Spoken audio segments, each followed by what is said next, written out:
पाकिस्तान जाने वाले जरा अपनी तैयारी कर लीजिए। पाकिस्तान जाने से पहले आपको बहुत ही सख्त कंडीशंस का सामना करना पड़ सकता है। तो दोस्तों ये कंडीशंस पाकिस्तान हुकूमत की तरफ से है, जिसके अंदर आपको 3 चीजें जरूर करनी होंगी, और वो 3 चीजें क्या है वो आपको आज की वीडियो के अंदर बताएंगे। चैनल सब्सक्राइब नहीं किया तो कर लीजिए, बेल आइकन दबा दीजिए ताकि आपको आजकल जो लेटेस्ट अपडेट्स आ रही हैं फ्लाइट्स के हवाले से वो मिलती रहें।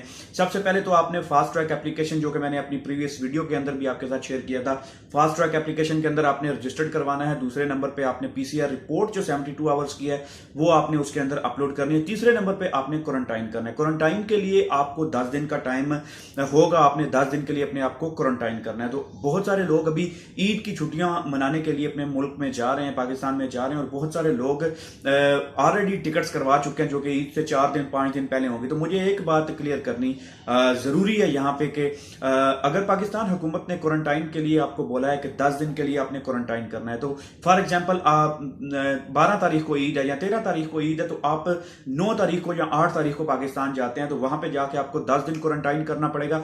10 दिन अभी क्वारंटाइन करना है, तो ऑफकोर्स अगर आप घर में क्वारंटाइन कर रहे हैं तो आपके पास ईद मिलने के लिए काफी ज्यादा लोग आएंगे। आपने ईद मिलनी है, ईद मुबारक बोलना है और जप्पी जप्पी डाल के ईद की मुबारकबाद देनी है अपने घर वालों को। और अगर आप हॉस्पिटल के अंदर क्वारंटाइन कर रहे हैं तो वहां पे आपको जाने का फिर वो मेरे ख्याल में फायदा नहीं है कि आपने अपनी ईद जो है वो हॉस्पिटल के अंदर गुजारनी है। तो ये दोनों कंडीशंस आपके लिए मेरे ख्याल में सूटेबल नहीं है।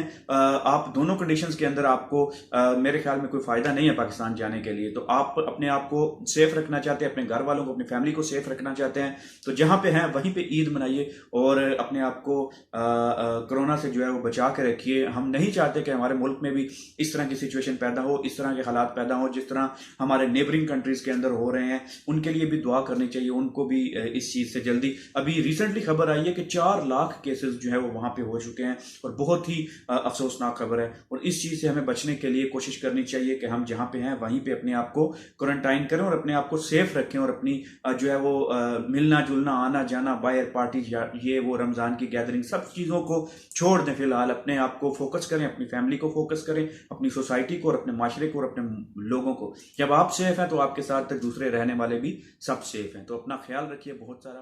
Take care.